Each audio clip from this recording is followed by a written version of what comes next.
Ikaw ang pangalawang tibok ng puso ko. Sa iyong ngiti natutong magmahal muli ako.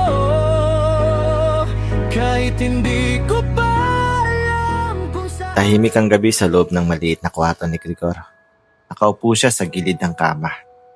Hawak ang lumang cellphone. Nakatingin sa litrato ng isang babaeng minsan niyang minahal ng buong buo. Bakit hindi ako naging sapat? Bulong niya sa sarili. Ilang taon na rin ang lumipas mula nang iniwan siya nito. Ilang taon na rin ang pinipilit niyang kalimutan ng sakit. Pero kahit anong gawin niya, parang may kulang pa rin. Parang may parte ng puso niya na hindi na bumabalik. Hoy, buhay ka pa dyan? Sigaw mula sa labas. Si Ram.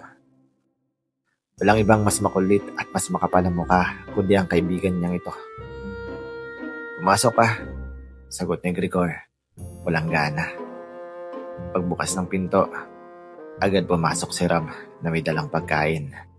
At kakaibang ngiti. Wala na naman niyang mukha mo, tanong ni Grigor. May surprise ako sa'yo, sabi ni Ram habang inilalapag ang plastic bag sa mesa. Kung pagkain lang yan, hindi ako interesado. Hindi pagkain, ngumiti si Ram. Future mo. Napakunot ng noo si Grigor. Ha? Blind date. Biglang tumahimik ang kwarto. Hindi ako pupunta. Diretsong sagot ni Grigor. Hindi ka pa nga iniimbitahan eh. Namatanggi ka na agad. Natatawang sabi ni Ram. Ram, ayoko na. Tapos na ako sa ganyang bagay. Lumapit si Ram at seryosong tumingin sa kanya. Hanggang kailan ka bang ganyan, Grigor? Hanggang kailan ka matatakot? Hindi agad nakasagot si Grigor. Hindi lahat ng tao iiwan ka. Dagdag ni Ram. Hindi lahat sasaktan ka. Pero pwede pa rin. Mahina niyang sagot. Ngumiti si Ram. Pero may lungkot sa mata. Oo. Pero pwede rin hindi. Tahimik muli. Pagkatapos ng ilang segundo, pumuntong hininga si Grigor. Sige, sabi niya. Pero last na to ha. Napangiti si Ram. Yan ang gusto kong marinig. Magandang araw mga kwentong Pinoy BL. Ako si Eldren, ang inyong narrator. Kung bago ka pa lang sa channel na ito, huwag mong kalimutang pindutin yung subscribe button at i-click yung notification bell para lagi kang updated sa mga susunod na kwento. At kung ikaw ay matagal nang nagsusubaybay ng channel na ito, maraming salamat sa patuloy na suporta. Bago tayo magsimula, kung magustuhan mo ang kwento, huwag kalimutang i-like ang video at mag-iwan ng komento. Gusto kong marinig ang inyong mga opinion at mga nararamdaman. Ready ka na ba? Tara, simulan na natin ang kwento sa araw na ito. Kinabukasan, hindi mapakali si Grigor habang nasa loob ng taxi. Hindi ko alam kung bakit ako pumayag dito. Bulong niya sa sarili. Sa kabilang side naman ng lungsod. Pre, sigurado kang okay to? Tanong ni Leo, ang best friend ni Grigor, habang nakatingin sa message sa phone niya. Blind date lang naman, sagot ng kausap niya sa chat. Relax ka lang. Hindi ako sanay sa ganito. Pero huli na. Nasa harap na siya ng isang elegante pero tahimik na cafe. Pagpasok ni Grigor sa cafe, agad niyang napansin na kakaiba ang ambience. Madilim, may soft lights, at halos puro lalaki ang nasa loob. Ram, bulong niya. Anong klaseng lugar to? Lumapit ang isang staff. Sir Grigor? Tanong nito. Oo. This way po. Sinundan niya ito hanggang sa isang table. Habang papalapit siya, may nakita siyang lalaking nakaupo na nakayuko, parang kinakabahan din. At nang magtagpo ang mata nila, parang tumigil ang mundo. Matangkad, maamo ang muka, at may matang parang may tinatagong kwento. "Hi," sabi ng lalaki. "Hi," sabi ni Gregor, medyo alinlangan. Umupo siya, tahimik. Pareho silang hindi alam kung ano ang sasabihin. Hanggang sa, first time mo rin?" Tanong ng lalaki. Tumango si Gregor. "Oo, ikaw?" "Same." Napatingin ng konti si Gregor. Mukhang pareho tayong napilitan. Actually, napakamot ng ulo ang lalaki. Akala ko normal blind date lang to. Natahimik si Gregor. Normal? Ulit niya. Biglang pumasok sa isip niya. Lahat ng lalaki sa paligid. Ang setup. Ang lugar. Wait. Bulong niya. Ibig mong sabihin, hindi mo alam? Gulat na tanong ng lalaki. Sabay silang napatingin sa gilid. At doon nila napagtanto. Isa itong gay blind date event. Ram! Pabulong ng mura ni Gregor. Hindi rin alam ng friend ko, sabi ng lalaki. Napangiti lang. Mukhang pareho tayong biktima. Hindi mapigilan ni Gregor ang matawa. Grabe. By the way, sabi ng lalaki, sabay abot ng kamay nito. Noel. Saglit na nag-alinlangan si Gregor.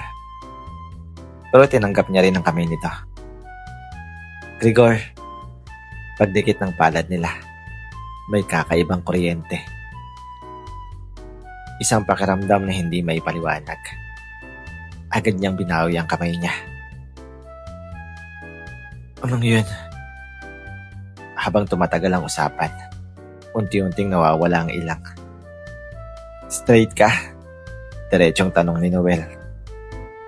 Napanganga si Gregor. Grabe, diretsahan ka. Tumawa si Noel. Sorry, curious lang. Yeah, straight ako. Same, sabi ni Noel. Well, technically, bisexual ako. Napakunot ang noo ni Gregor. Relax, umiti si Noel. Hindi kita pipilitin. Hindi niya alam kung bakit. Pero parang gumaan ang pakiramdam ni Gregor. Hindi ko alam kung bakit ako nandito, sabi niya. Baka may dahilan, sagot ni Noel. Anong dahilan? Tayo. Napatingin si Gregor sa kanya. Natahimik siya. Hindi niya maintindihan, pero may kakaibang init sa dibdib niya. Sa kabilang table, napansin ni Leo si Gregor. Pre, bulong niya sa sarili. Napanganga siya. Anong ginagawa mo dito? Alam mo, sabi ni Noel, nakakatuwa ka. Ha? Bakit? Parang guarded mo, pero halata namang mabait ka. Napangiti si Gregor ng bahagya. Nasaktan lang, sabi niya. Same, sagot ni Noel. Nagtagpo ang mga mata nila. At sa sandaling yon, parang may nabuksan na pinto sa puso ni Gregor. Isang pinto na matagal na niyang sinara. Sa labas ng cafe, tahimik silang naglakad. Hindi ko akalain na may enjoy ko to, sabi ni Gregor. Parehas tayo, sagot ni Noel. Huminto sila sa kanto. So, Hanggang dito na lang. Tanong ni Grigor.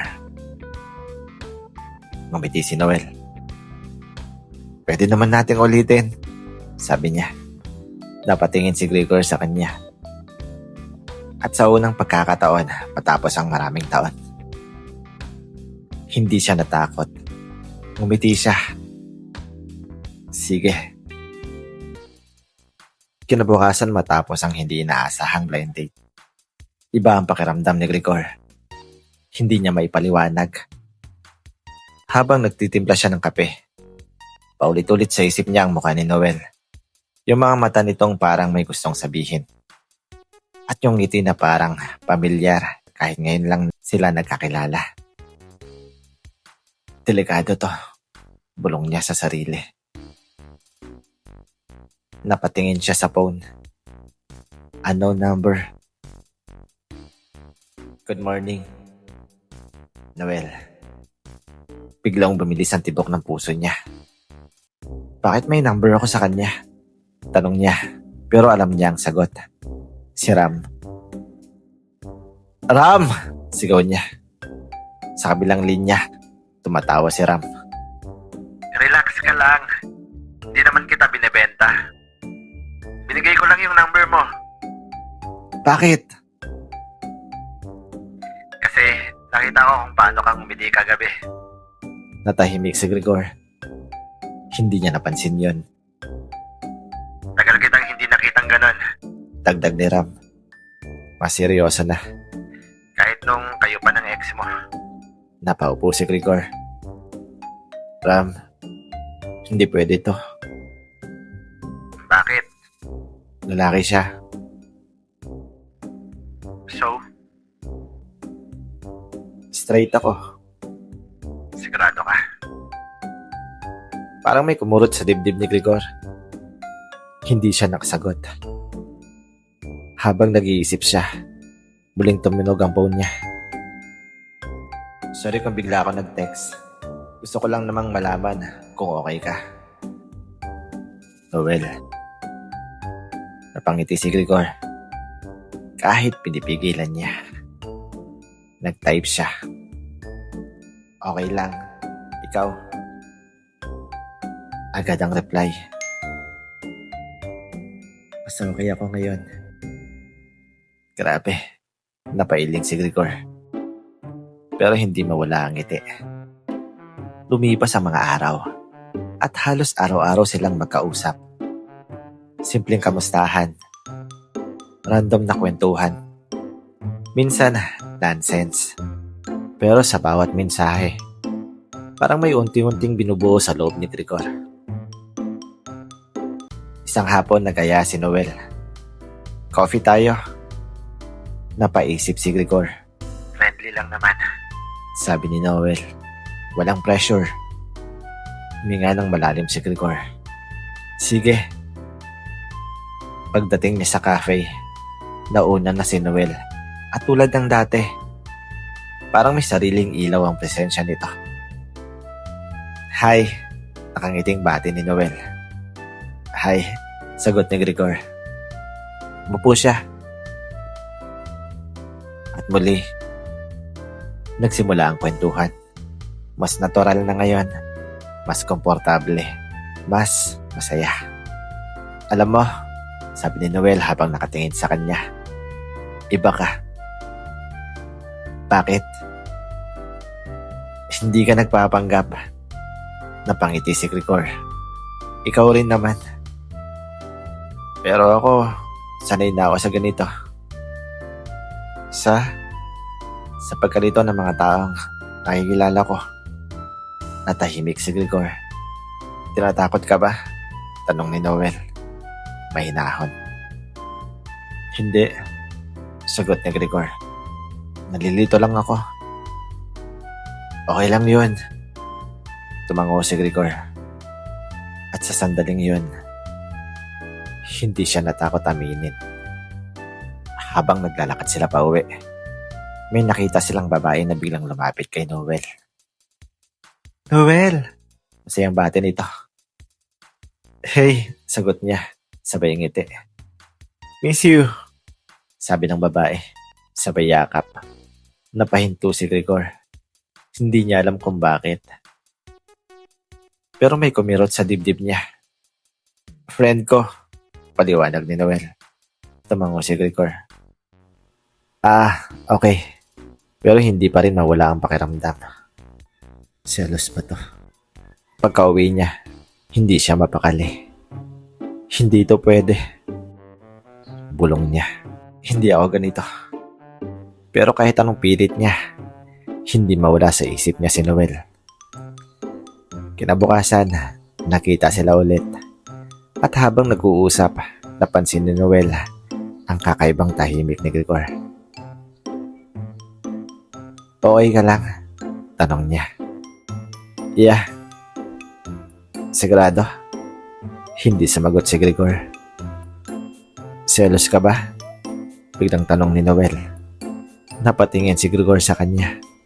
Gulat. Ano? Hindi Ngumiti si Noel. Okay lang kung oo. Hindi nga, depensa ni Gregor. Pero umiwas siya ng tingin. Tumawa si Noel. At least ang cute mo kapag nagsiselos ka. Biglang uminit ang tenga ni Gregor. Hindi nga ako nagsiselos. Sure? Lapit ni Noel.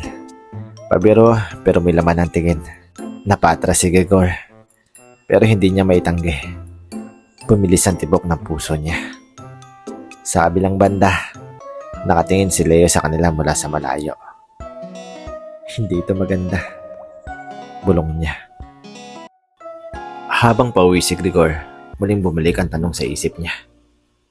Ano ba talaga itong nararamdaman ko? Hindi ito tulad ng dati. Hindi ito tulad ng pagmamahal niya sa ex niya. Mas tahimik, mas totoo, mas nakakatakot. Kinagabihan nag-message si Noel. Gregor, pwede ba kitang tanungin? Ano yun? Matagal bago sumagot. Parang nagdadalawang isip. Hanggang sa, pwede ba kitang ligawan? Parang tumigil ang mundo ni Gregor. Napatitig siya sa screen. Hindi siya makahinga. Hindi siya makasagot. At higit sa lahat, hindi niya alam kung anong mararamdaman niya. Hindi agad nakasagot si Gregor. Nakatingin lang siya sa phone niya. Paulit-ulit na binabasa ang mensahe ni Noel. Pwede ba kitang ligawan? Parang napakabigat ng simpleng tanong. Hindi dahil ayaw niya, kundi dahil hindi niya alam kung kaya niya. Kinabukasan, hindi siya nag-reply. Hindi rin siya pumasok sa trabaho. Hindi siya lumabas. Buong araw siyang nakakulong sa kwarto. Nakatitig sa kisame. Bakit ang hirap? Naalala niya ang ex niya. Kung paano siya nagmahal, kung paano siya nasaktan, kung paano siya iniwan.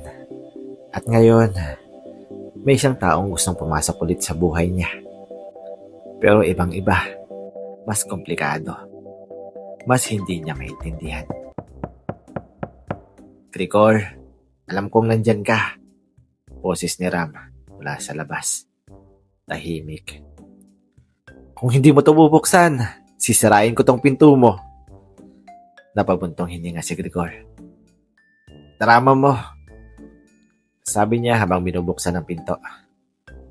Pagpasok ni Ram, agad siyang tumingin sa mukha ni Gregor. Hindi ka pa natutulog, no? Hindi sumagot si Gregor. Si Noel ba? Tanong ni Ram. Napaupo si Gregor. Ram, mahina niyang sabi. Ano ba to? Tanong mo sa sarili mo. Hindi ko nga alam. Hindi mo ba siya gusto? Natahimik si Gregor. At doon niya naramdaman yung bigat ng tanong. Hindi ko alam kung gusto ba to. Sabi niya. Pero pagkasama ko siya, masaya ako. Ngumiti si Ram. Enough na yon. Hindi. Biglang sagot ni Gregor. Hindi ganun kadali. Bakit? Lalaki siya. So what? Tahimik ulit. Gregor, seryosong sabi ni Ram. Hindi ka natatakot dahil lalaki siya. Kung hindi, bakit? Dahil natatakot kang masaktan ulit. Parang tinamaan si Gregor. Hindi siya nakatingin kay Ram. Hindi ko na kaya ulit yun.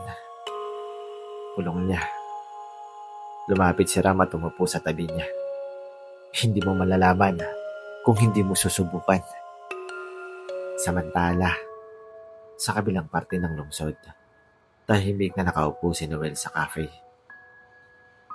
Nakatingin sa phone. Walang reply. Walang update. Walang Gregor. Umiti siya. Pero halatang pilit. Ganito na naman, pulong niya.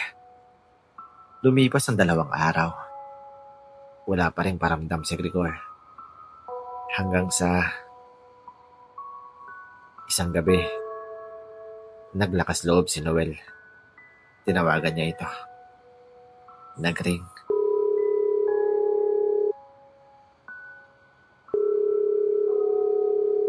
Hanggang sa hello? Mahinang boses ni Gregor. Gregor, parang gumaan ang pakiramdam ni Noel. Okay ka lang? Tahimik. Sorry. Sagot ni Gregor. Para saan? Hindi ako nag-reply. It's okay. Hindi okay, sabi ni Gregor. Alam kong mali. Huminga ng malalim si Noel. Gregor, sagutin mo lang ako ng totoo.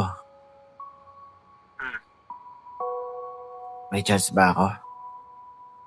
Parang bumalikan ka ba? Parang bumalikan takot.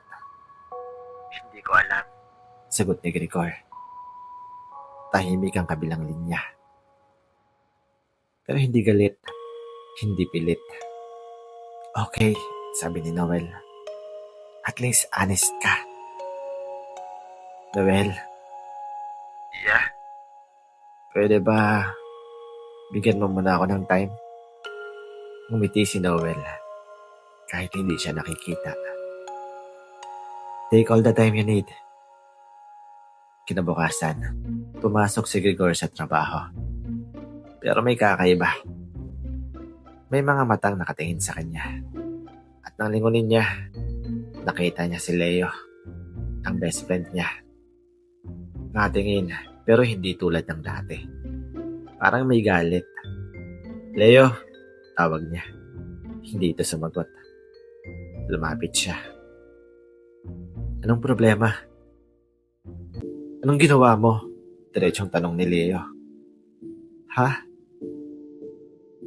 Si Noel. Napatigil si Gregor. Anong meron?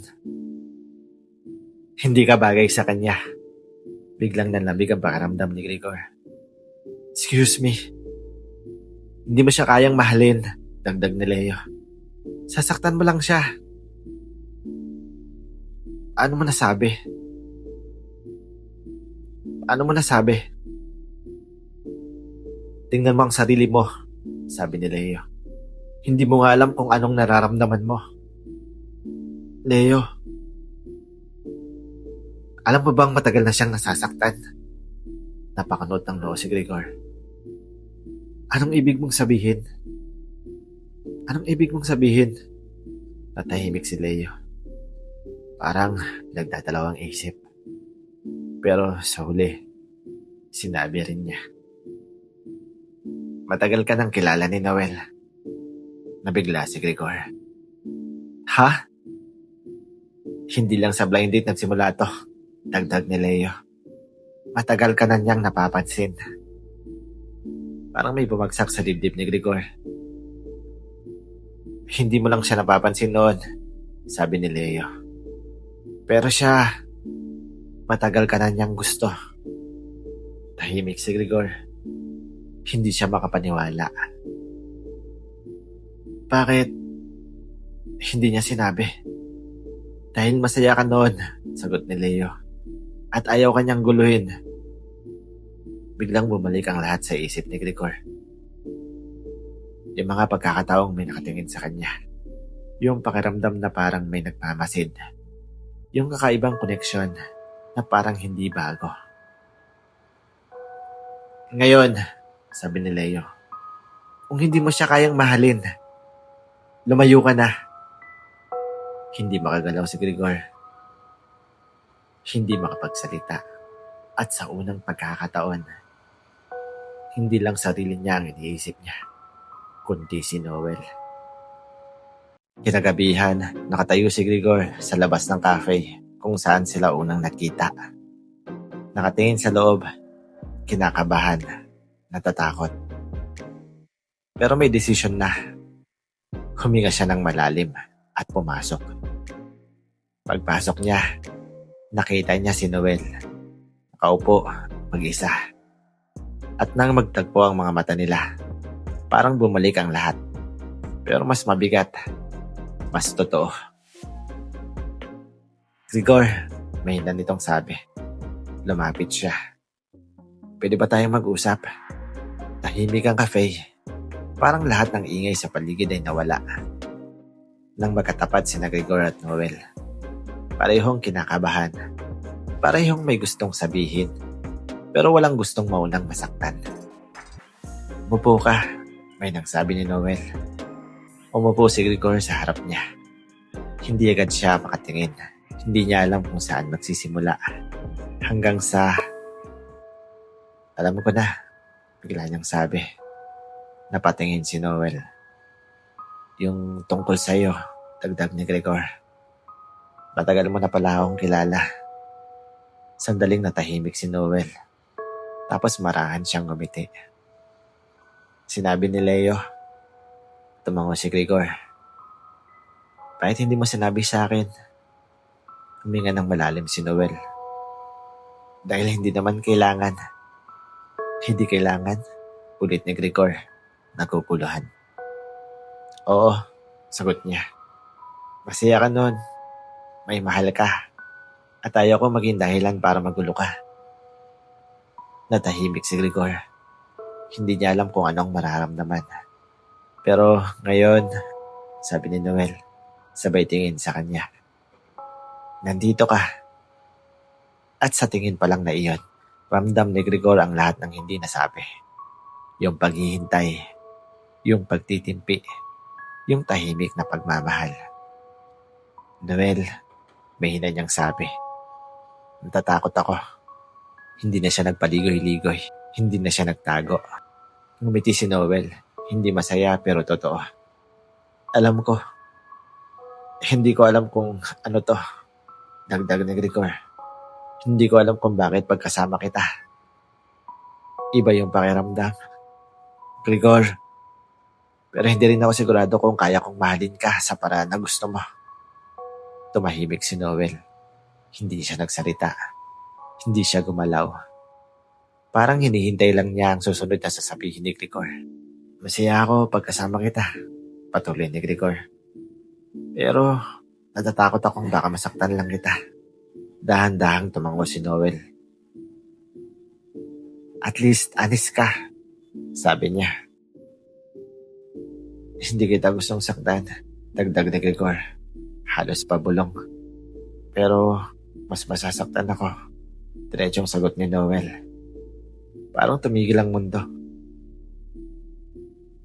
Alam mo kung bakit? Dagdag niya. Hindi sumagot si Grigor. Dahil gusto kita. Diretso, walang halong biro. Walang takot. Hindi dahil sa awa.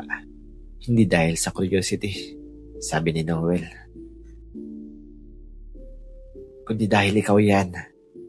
Unti-unting bumigat ang dibdib ni Grigor. Matagal na kitang gusto, Grigor. Dagdag niya. Hindi lang ngayon. Hindi lang dahil nakita tayo sa blind date.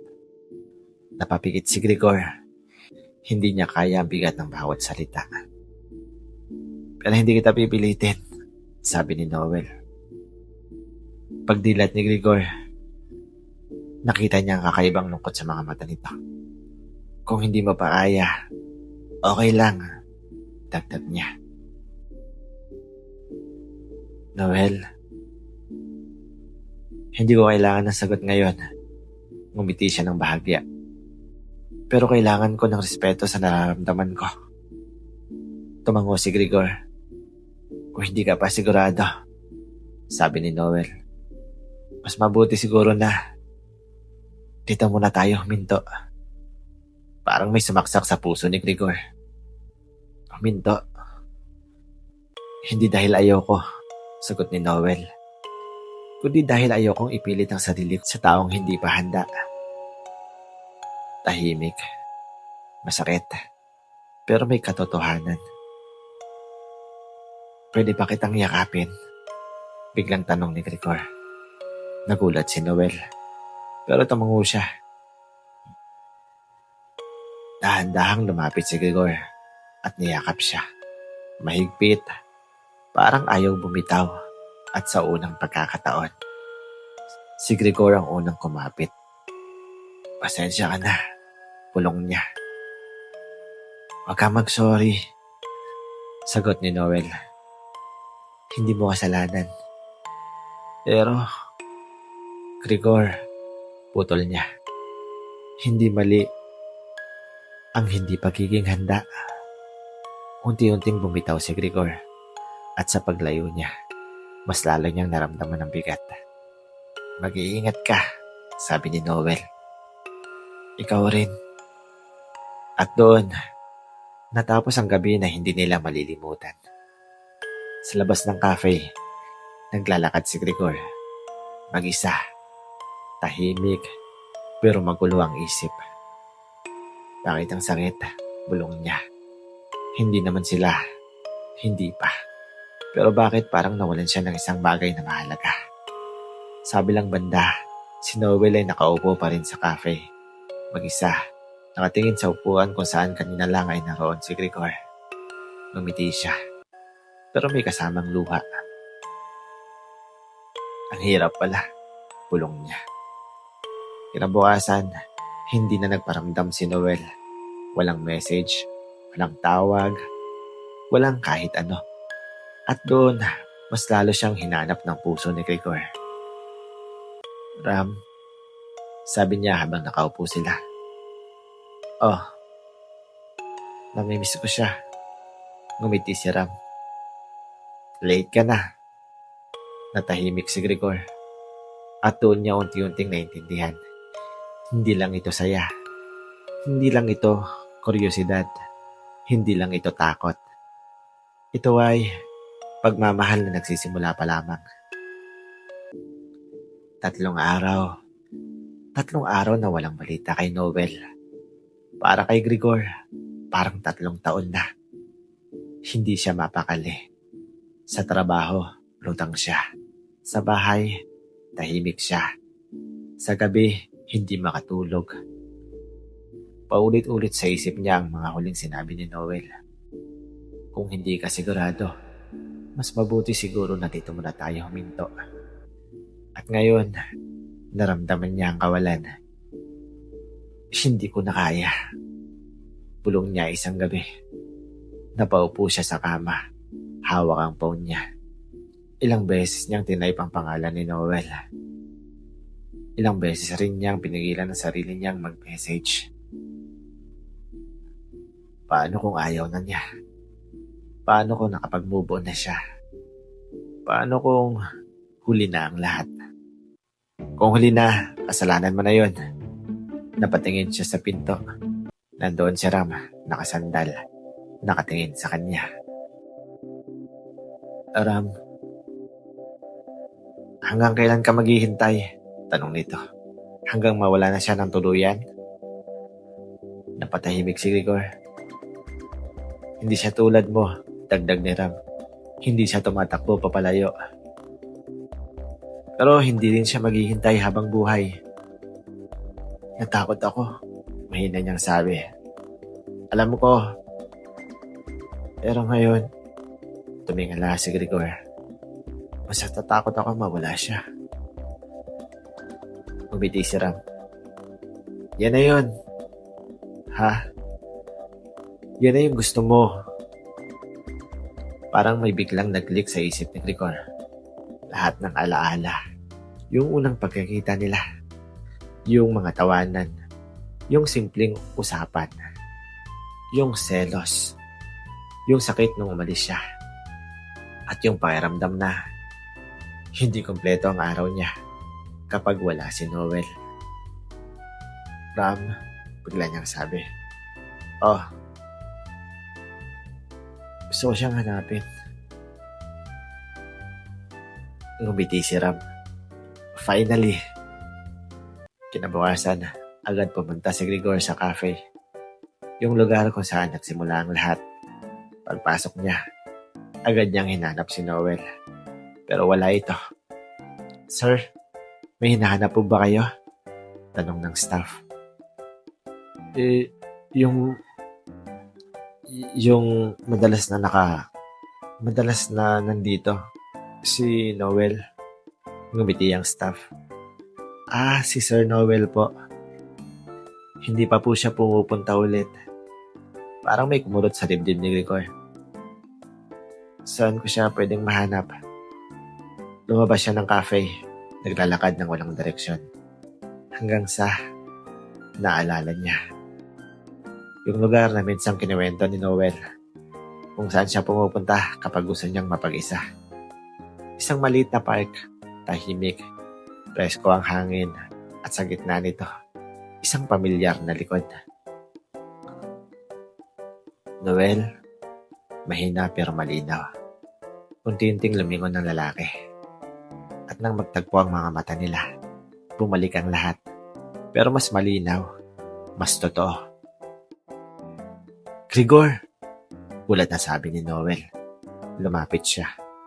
Hingal. Kinakabahan. Pero determinado. Sorry. Agad niyang sabi. Grigor, hindi, pakinggan mo muna ako. Tahimik si Noel. Natakot ako, sabi ni Grigor. Hindi dahil sa'yo, kundi dahil sa sarili ko. Unti-unting lumapit pa siya.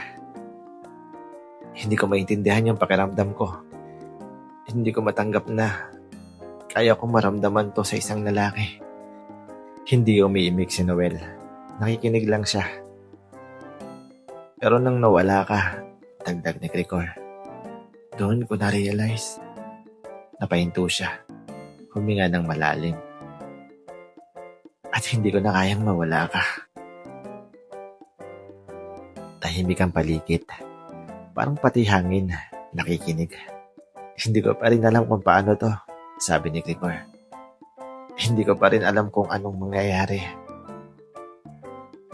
Pero sigurado ako sa isang bagay. Lumapit pa siya. Halos isang hakbang na lang ang pagitan nila. Ikaw ang gusto ko. Nalaki ang mata ni Noel. Grigor, hindi ko alam kung perfect pa to. Hindi ko alam kung kaya ko lahat ng expectation mo. Dagdag niya. Pero handa akong matuto. Handa akong sumubok. Para sa'yo. Tahimik. Isang segundo. 2. 3. Hanggang sa ngumiti si Noel. Yung ngiting matagal niyang itinago. Yung ngiting puno ng pag-asa. Sigurado ka? Tanong niya. Tumango si Grigor sa unang pagkakataon. Oo. Dahan-dahang lumapit si Noel at bago pa siya tuluyang makapagsalita, nawakan niya ang kamay ni Grigor. Ang tagal kong hinintay ito. Pulong niya. Napangiti si Grigor. Sorry kung pinaghintay kita. Worth it naman, sagot ni Noel. At sa sandaling yon, hindi na sila natakot. Hindi na sila nagduda. Dahan-dahang lumapit si Noel. At sa unang pagkakataon, hindi umatras si Grigor. Nagtagpo ang mga labi nila. Mahina, maingat, puno ng damdamin. Ang halik na hindi lang basta halik, kundi simula ng bagong pagmamahal. Paglayo nila, napangiti si Grigor. Ganito pala yun. Alin? Tanong ni Noel. Yung magmahal ulit. Hinawakan ni Noel ang kamay niya. Hindi naman pala kailangan maging perpekto, sabi ni Grigor. Kailangan lang, totoo. At sa gitna ng tahimik na park, dalawang pusong minsang nasaktan, ang sabay na muling tumibok.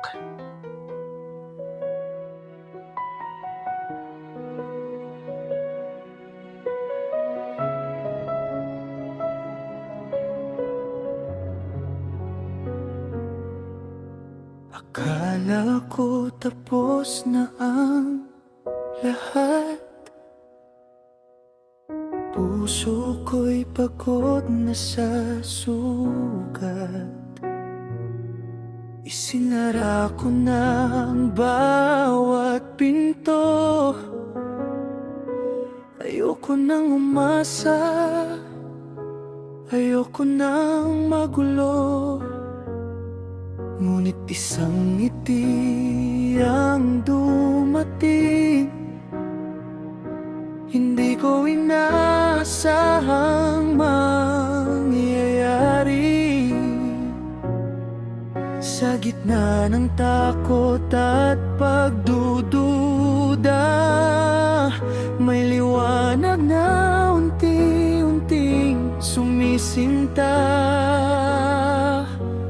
Dakit-ibang tibok kapag ikaw ang kaharap. Bakit parang mundo ko'y biglang nagbago lahat?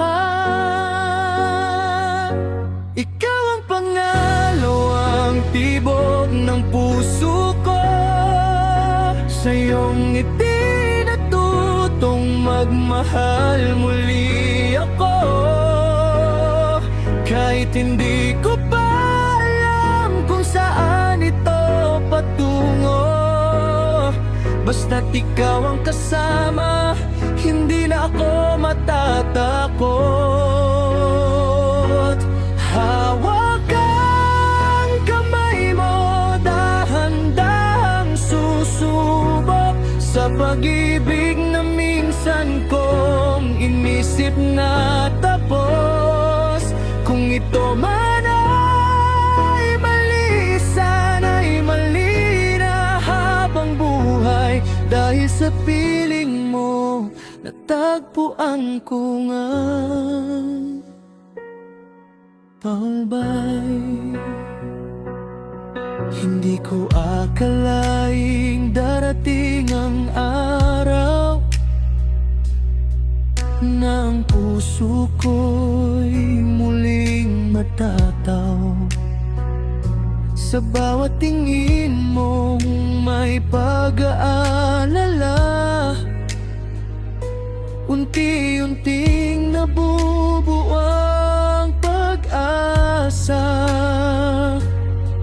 Hindi ko man alam ang tamang daan, pero sa'yo parang gusto kong subukan.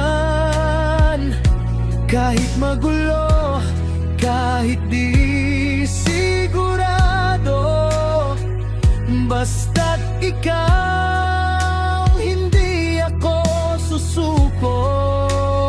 Sa bawat sandali, mas lumalalim ang damdaming pilit kong kinikimkim.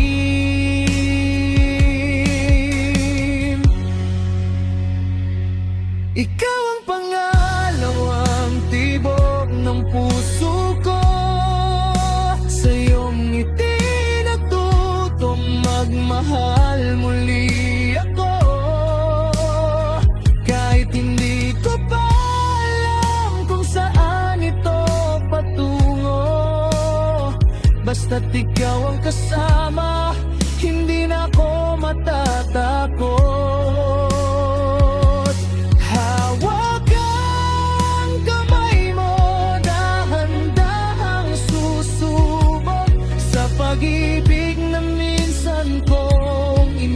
natapos. Kung ito man ay mali, sana'y mali na habang buhay. Dahil sa piling mo, natagpuan ko ang tunay. Kung sakaling dumating ang araw na tayo'y susubukin, pangako ko, hindi na kita bibitawan muli. Hindi man perpekto, pero totoo. Ikaw ang pinili at ikaw lang ang gusto. Ikaw ang pangalawang tibok ng puso ko. Sa bawat haplos mo, buo na ulit ako. Kung saan man tayo dalhin ng tadhana, pipiliin kita sa bawat simula. Hindi na ako babalik sa dating ako, na takot magmahal at magtiwala ng buo. Dahil sa piling mo, natutunan kong muli ang magmahal ng walang pag-aalinlangan.